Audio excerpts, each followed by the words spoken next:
আমরা রাতে ঘুমাই সকালের অপেক্ষায়, আর যার দায় দেনা আছে সে অপেক্ষা করে কত দ্রুত আমার এই দেনাগুলো শোধ হয়ে যাবে।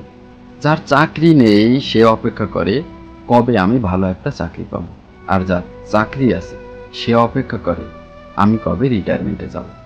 সব কিছু মিলেই আমরা সবাই কালকের সোনালী সূর্যের জন্য অপেক্ষা করি। আর এই অপেক্ষা করতে গিয়ে বর্তমান সময়কে সঠিকভাবে ইউটিলাইজ করি না।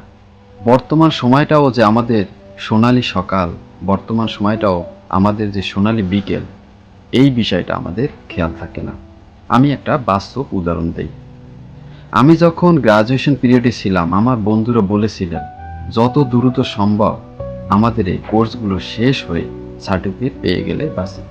তো তাদের এগেনিস্টে আমি তখন বলেছিলাম, তোমরা কি ভেবে দেখেছো যে এখান থেকে বের হলে, সার্টিফিকেট পেয়ে গেলে তোমার জীবনে কি কি করতে পারে?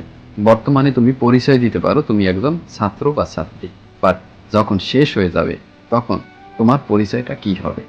ভালো ধরো তুমি ভালো একটা চাকরি পেয়ে গেলে, ভালো একজন সংসারী হয়ে গেলে, বা ভালো একটা ব্যবসা তুমি শুরু করলে, কিন্তু কোনো কারণে পরিবেশটা যদি গরমিল হয়ে যায়, তখন তোমার এই বর্তমান সময়কে নিয়ে আফসোস করতে হবে। তাই ভবিষ্যতে যেটা হবে সেটা পরের ব্যাপার, বর্তমান সময়কে সুন্দরভাবে ইউটিলাইজ করা উচিত। আর একটা বিষয়, আমরা কিছু সংখ্যক মানুষ সামনে ভালো কিছু করার জন্য বা পাওয়ার জন্য বর্তমান সময়কে চলে যেতে দেখি, বুঝি যে এই সুন্দর সোনালী সময়টা চলে যাচ্ছে, ধরে রাখতে চাই, আঁকড়ে রাখতে চাই, কিন্তু ভবিষ্যতের ভালোর জন্য বুঝেও চোখের সামনে সময় চলে যায়, শুধু আফসোস করে যাই।